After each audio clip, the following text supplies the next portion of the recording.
Hey, this is Mark Henry, author of Dancing with Energy, Healing Magic, and Mysticism, here to talk to you more about the occult and the paranormal. Well, today I'm going to be doing a video on the principles of online sports betting with psychic prediction. And I know I've done some other videos on gambling before, so feel free to check those out. Before I begin, as always, I just want to remind you that um, I just added a new attunement to my attunement Etsy store, Marchosias. So he is a goetic spirit and can help you with negotiation, creating impressions of success when you're communicating with other people, along with other things. So check him out. He is not usually a spirit that is in energy working stores.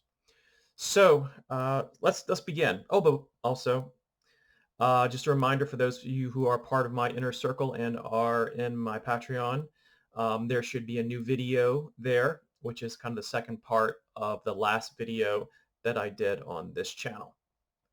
Okay, well, let's dive right in. Okay, so like I said, I'm doing another video on gambling, but in this regard, it's going to be more sports betting. So using your psychic prediction in sports betting. So I'm really excited about doing this. Why another video on gambling? I think part of it is that I've never really been a fan of casinos. When I was doing the work with my last videos, I would go there, but I can't say that I actually liked it. There are a lot of barriers. There are a lot of obstacles when you're using your psychic gifts in those spaces. For one, there are the annoying lights. When someone wins one of the slots, it flashes, and sometimes it flashes when no one is winning. It's to create a psychological effect that someone is winning, but it's kind of in the background. So there's a lot of psychological warfare going on in casinos. Also, when people do win, of course, there are the loud bells and whistles and all kind of things that happen, and there are other sounds in the background, like I said, to promote this idea that there is a potential to win. It all kind of creates this aura of getting people excited and wanting to play. And of course, with the casinos, they're so elaborate, so that they are making the most money, and that this is all done to kind of get people to spend money.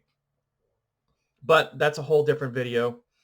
So let's kind of talk a little bit about, um, I guess, other obstacles. Okay, so when you're in a casino, and I've been there quite a few times, is that even the people there you have to watch out for if you are kind of sensitive to energy. One, there are in pretty extreme states of desperation, maybe excitement for their winning, extreme fear that they're going to lose their money. And as you are walking in and bathing in that sea of energy, that can also um, create distractions. If we think of us having an energy field, all of that can influence our energy field and our mind. And I talked about highly sensitive people in other videos, and I consider myself having that trait. It was I guess it was a battle. I had to tune things out, which took a lot of energy, trying to tune into my psychic sensitivity. And so while I did do a little bit above average when as far as my outcomes, you know, you stay there too long. Like I said, it's not fun, and then you wind up drained and having not feeling very good. So that is and also I've had like people distract me. I've had playing roulette and even blackjack. They are there to distract the players and trying not to let them focus and all these types of things. So it's kind of a hostile environment to operate in. Thus, you know, trying my hand at sports betting. And why did I think that would be any better? Well, wouldn't you rather, instead of going to a casino, wouldn't you rather be on your couch in your robe, drinking your coffee on your phone in the sports betting app, and then start to pick what your bet? I mean, it seems like a no-brainer to me. You'd have time to sit there, meditate, tune in, um, get that sensory information that would be needed to make a decent prediction. Now, some of the things I'm going to say today are a little paradoxical, so you'll have to bear with me. Because if you are somebody who has gambled before, it's going to seem foreign to you. Because a lot of times when people are doing sports bets, they may do it for fun, choose their favorite team, or they may try to do it for money where they do research, use logic, best reasoning, look at odds, and then pick something. This is going to fly in the face of all of that because we're using a different tool. We're going about this a different way, so therefore it requires a different method. So one of the things that we have to think about is a little bit of background first. First paradox. I am not a sports person. In the United States, especially the big three are basketball, football, and baseball. And I don't watch any of them. I casually watch MMA and boxing on occasion. Now that seems kind of strange, but it actually, if you are someone who is like me, this could actually work to your advantage as I'm going to talk about in a second. What are we talking about now? Okay, so the first two emotional barriers that people will run up against that for me, will make it hard for me to make an accurate prediction are extreme fear. Fear that I'm going to lose. And no one wants to lose. Money is tied to security for a lot of people and maybe the ability to buy things, pay their bills, and even buy the things they want to buy. So the thought of them losing some of that isn't a comfortable feeling. Number two, extreme excitement that, oh, I'm going to win. I can potentially make money. Those two things, if you find yourself that welling up against you or in you, that is something to set aside. In this method, you're going down the wrong path. In fact, if you feel that, you might want to calm down, step back, and then when all that's died down, then you start the process of doing it as what you do, as I'm going to explain. Because what's happening is that you're looking for your mind to connect with what's going to happen. And a lot of times that can come in subtle signals. So if you are getting emotional in one way or another, then that's going to compete with that signal. So it makes it harder for you to discern what is what. In fact, because that's part of attachment, it's part of our ego, all those two things I'm talking about. And now you make your job much harder than it needs to be.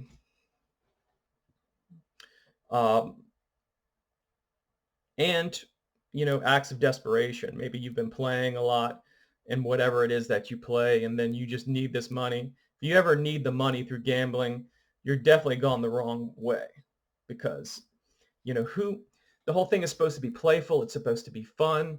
It's not supposed to be this really heavy, serious thing that's going to harm you emotionally. In fact, I always suggest never bet more than you can comfortably lose. If betting $20 is going to make you really pissed off and hate gambling and hate the process and have a bad day, stay away from it. Don't engage in it.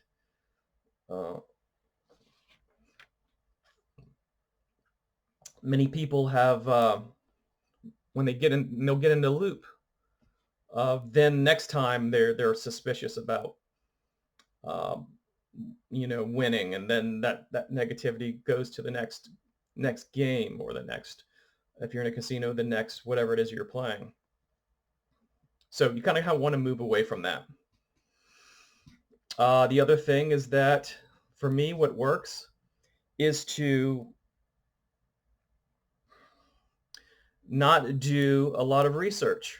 And like I said, when you're using other methods of gambling for your purposes, feel free to check out teams, players, check out stats, or if it's like something like boxing, the people that are fighting. But all of that I find gets in my way. Sometimes you know so much and you go through a reasoning process, and this whole thing is not logical. It's not rational. So why would you go ahead and use these means? What is that they say in football? Any given Sunday that a team can win. That's why odds makers, they will favor a team, but they'll put percentages of, that, okay, so there's still a chance this other team could win. All right. So here are some principles. I already talked about one.